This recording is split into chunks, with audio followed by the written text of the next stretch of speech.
సదాశివసమారంభాం వ్యాసశంకరమధ్యమాం అస్మదాచార్యపర్యంతాం వందే గురుపరంపరాం.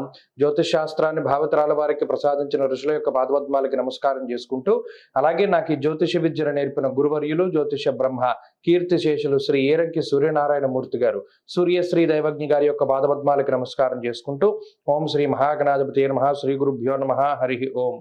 వీక్షకులందరికీ నమస్కారం. వృశ్చిక రాశి వారికి ఈ వారం మిశ్రమమైనటువంటి గ్రహస్థితి గోచరిస్తూ ఉన్నది. ప్రత్యేకించి రాశ్యాధిపతి అయినటువంటి కుజుడు ఇంతకాలం యోగిస్తూ ఉన్నారు. ఈ వారం లగాయతు అర్ధాష్టమ కుజుడిగా శనిగ్రహంతో కలిపి ఆయన ప్రతికూలమైనటువంటి ఫలితాలను ఇస్తూ ఉంటారు. అయితే ఈ వారంలో ఒక మంచి విషయం ఏమిటి అంటే, అర్ధాష్టమ రవి యొక్క దోషం తొలగిపోయినది. అయితే పంచమ స్థానంలో రవి రాహువుల యొక్క కలయిక, చతుర్థ స్థానంలో శని కుజుల యొక్క కలయిక, ఈ రెండు కలయికలు కూడా కొంత ఇబ్బంది పెట్టేటువంటి గ్రహ సంపత్తి. అయితే దీనిని తగ్గించి వేస్తూ చతుర్థ స్థానంలోనే శుక్రుడు, పంచమ స్థానంలోనే బుధుడు, షష్ఠ స్థానంలో చంద్రుడు అనుకూలమైనటువంటి గ్రహాలుగా మీకు ఫలితాన్ని ఇస్తూ ఉండడం వల్ల కొంత ఏమైనా ఇబ్బందులు ఏర్పడ్డప్పటికీ వాటి నుండి బయటపడడానికి ఈ గ్రహస్థితి సావకాశాన్ని కల్పిస్తూ ఉంటుంది. ప్రత్యేకించి అర్ధాష్టమ శని కుజులు కుటుంబపరమైనటువంటి ఇబ్బందులను కలగజేస్తారు. శత్రువుల యొక్క దాడి అధికంగా ఉంటుంది.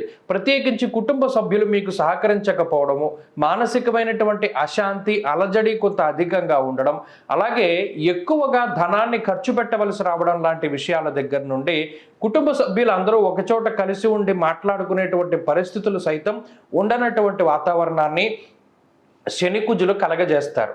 అయితే శుక్రుడు చతుర్థంలోనే ఉంటూ ఏదో ఒక రకంగా మీకు అవకాశాలను కల్పిస్తూ ఉంటారు. మరి ముఖ్యంగా మీ మాట నెగ్గేటువంటి విధంగా, మీరు చెప్పినటువంటి మాటనే కుటుంబ సభ్యులు పాటించేటువంటి విధంగా, ఇలా కొంతలో కొంత ఆయన మంచి చేసేటువంటి ప్రయత్నం చేస్తారు. అలాగే కోర్టు కేసులు, ప్రభుత్వ పరంగా వచ్చేటువంటి ఇబ్బందులు, భూపరమైనటువంటి ఇబ్బందులు ఏవైతే ఉన్నాయో, లౌకికంగా బుధుడు పంచమ స్థానంలో ఉంటూ మీ ఆలోచనాత్మకమైనటువంటి శక్తిని పెంపొందిస్తూ ఆ రకమైనటువంటి ఇబ్బందుల్ని దూరం చేస్తూ ఉంటారు. పంచమంలో రవిరాహువుల యొక్క కలయిక వల్ల సంతాన సంబంధమైనటువంటి ఇబ్బందులు కొంత అధికంగా కనబడుతూ ఉన్నాయి. వారి ఆరోగ్యం కానీ వారి ప్రవర్తన కానీ కొంత ఇబ్బంది పెట్టేటువంటి విధంగా ఉంటుంది. కాబట్టి కొంత జాగ్రత్త వహిస్తూ ఉండాలి. ఖర్చులు అధికంగా ఉంటాయి. ఆరోగ్యపరమైనటువంటి శ్రద్ధ అవసరం. ప్రత్యేకించి ఈ వారంలో ఇంటి దగ్గర ఉండేటువంటి పరిస్థితులు తక్కువగా ఉంటాయి. ఎక్కువ బయట తిరగడం, బయట భోజనం, బయట నిద్ర లాంటి పరిస్థితులే ఎక్కువగా కనబడుతూ ఉన్నాయి. ఉద్యోగపరమైనటువంటి ఒత్తిడి కొంత అధికంగా ఉంటుంది. ఉద్యోగపరంగా ఇతరుల యొక్క పనిని కూడా మీరే చేయవలసినటువంటి పరిస్థితులు ఏర్పడుతూ ఉంటాయి. వ్యాపార పరంగా అయితే సానుకూలమైనటువంటి వాతావరణం ఉంటుంది. వ్యాపారాభివృద్ధికి ఈ గ్రహస్థితి ఉపయుక్తంగా ఉంటుంది. మరీ ముఖ్యంగా విద్యార్థులకు మాత్రం సమయం కొంత ప్రతికూలంగా ఉన్నది. ఏకాగ్రత లోపానికి అవకాశం ఉంటుంది. కాబట్టి గురువుల యొక్క అనుగ్రహం అవసరం.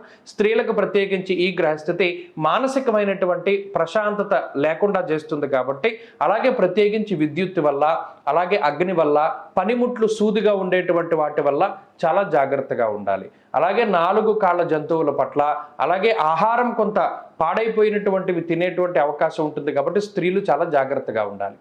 వృశ్చిక రాశి వారు ఈ వారం మరింత అనుకూలమైనటువంటి ఫలితాలను సాధించడానికి లక్ష్మీ నృసింహ కరావలంబ స్తోత్రాన్ని ప్రతినిత్యం పారాయణ చేస్తూ ఉండడం చెప్పదగినటువంటి సూచన. ఈ వారంలో కలిసి వచ్చేటువంటి రోజు సోమవారంగా చెప్పవచ్చును. అదృష్ట సంఖ్య 4, అదృష్ట వర్ణము ఆకుపచ్చ. తదుపరి ధనురాశి.